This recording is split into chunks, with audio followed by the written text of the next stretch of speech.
Okay, today I'm going to be teaching you guys a lesson on fractions. The objective for this lesson is to understand that a unit fraction has a numerator of 1 and a non-zero denominator. So what do you guys know about fractions? I know they're part of a whole. I don't like them. You like fractions? Oh, they're scary. Well, we're going to change that today. Okay, so fractions are equal parts of a whole object or a group of objects. This right here is an example of an equal part and then a non-equal part. So a fraction, like you said, is part of a whole. The numerator, which is the number on the top of the fraction bar, represents the part you are counting. The denominator is the bottom number of the fraction bar, and it represents the total number of equal parts. Like as I showed before, this is equal parts because they are evenly split.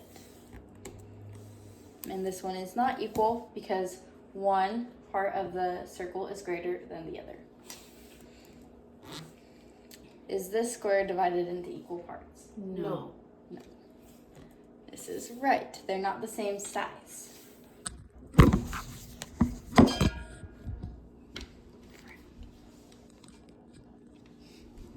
Is this square divided into equal parts? Yes.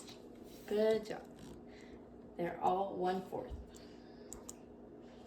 Okay, your turn. Which picture shows 1/2? The one on the left or the one on the right? The one on the left. The left. Good job. And what about this one? Which picture shows 3/4? The right. The one on the left. But it's, yes, you're right, that it does show 3 of the 4 shaded, but they're not the same size, so it is not 3/4. Oh, Does that okay. make sense? Okay. How can you divide a circle into 4s? Fold it in half and then half again. Okay. Mm-hmm. Cross. Cross. Good job. Just like that. Now each part is a 4th. Okay, now it's time for our activity. So I'm going to have you play a game with the fraction strips here. So you have a 1, which is the fraction bar. It's a whole.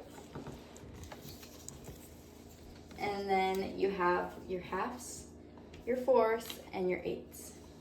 So you're going to roll the dice, and whichever one it tells you, you get to put on your fraction bar. And you're trying to get it to equal 1.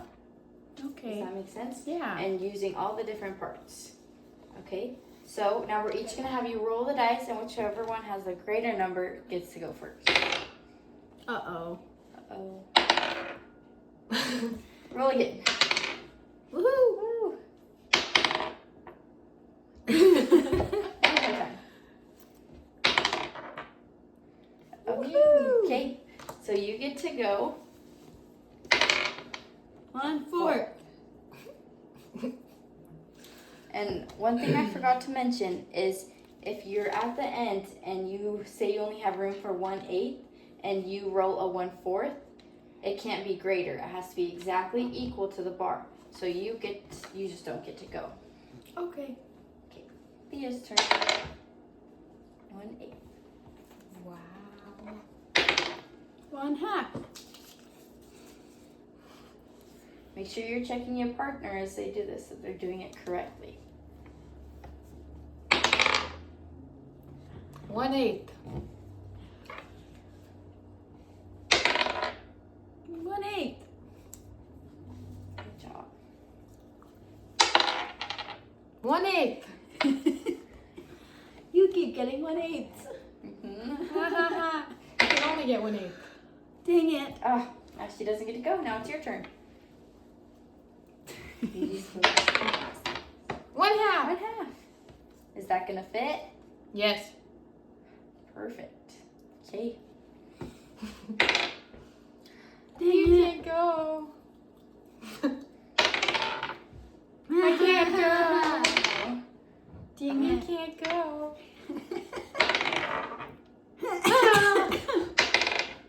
Yay!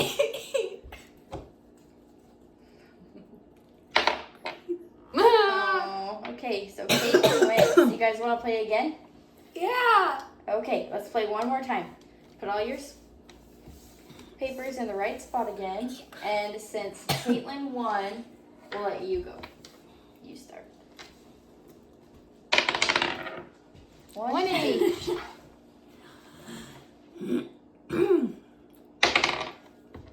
1-8. Your turn. 1-8. My turn. 1-8. Your turn. You copycat. 1-8. I don't like this dice. Guys can't do this video. It's such a photo favorite.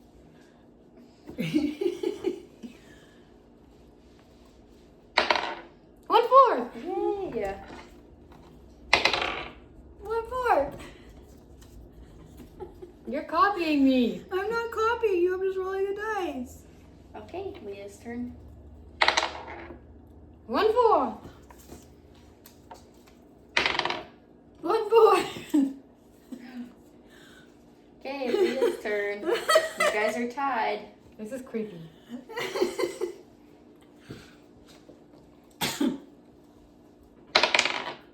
1-8. I won.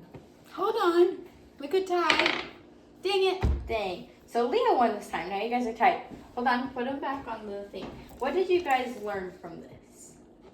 You can have different fractions, but as long as you have the right number, it can add up to 1. Mm-hmm. I sound like a child. That's not even on purpose.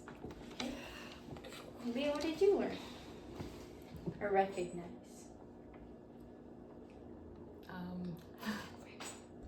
What? I like fractions. Mm-hmm. Did you also notice that if you move them, sometimes it can create, so now you have 1/2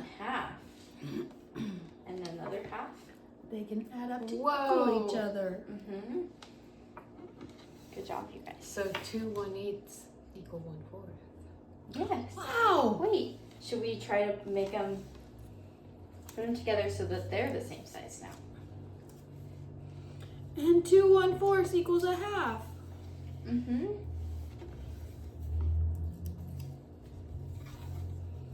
And then 2 1/2 equals a whole. Ta-da! Good job, Leah. Perfect. Okay. So here's some real world applications. So say you guys were given a candy bar and you want to share it with your friends. Say you each get a candy bar and you want to share it with a friend. 3 friends. How many pieces should each candy bar be divided into so they're all equal in size? 3. Into 4. What? Why is that not right? Why is Leah's incorrect? Can you explain your thinking? Oh, because you have to get some for yourself. Yeah, because you're sharing it with 3 other friends, so that means you have 4. 4 pieces. Good job. Okay, if you have a pepperoni pizza and it has 8 equal slices, there's 4 of you total. 2. How many slices does each person get if you split it evenly? 2. 2 slices. 2 slices? Why is it 2? Why not 3? Because it's 4 of you, 8 pieces. So you divide it 4 by 8. 1, 2, 1, 2, 1, 2, 1, 2. That's 8. Mhm. So then each person gets 2 slices. Yeah, do we want to do this with our pieces of paper? Yeah. Let's just do 1. So, Say you have the 8 pieces. So how many 4, pieces would you need for 7, 8. 1/8 to be 8? Perfect. 8. So Okay. you go 2. Can we split it into 4 groups evenly? Yeah. So each person gets 2 pieces of pizza, right? Mm-hmm. Perfect. So what is you guys' what have you now learned? about fractions that you didn't know before? Fractions can help you share food. Mm-hmm. You can use it in your everyday life. Mm-hmm. They're not actually that scary. Yeah, they're not that scary. So let's go back and review at the beginning. What is a numerator? Without looking, what is a numerator? A number on top. Number on top, which in this case, on all of these numbers, is a Is 1, one, right? And the denominator is what? The bottom number. I wanted to say that. I'm sorry. It's the bottom number, right? So what does the 8 represent? The number of slices. Yeah, because if you had 8 slices, it would equal 1 whole, right? Okay. Do you guys have any questions for me? No, Miss Kelsey. No. No? So we have learned that fractions are not very scary. And now we know what a numerator and denominator is. Yes.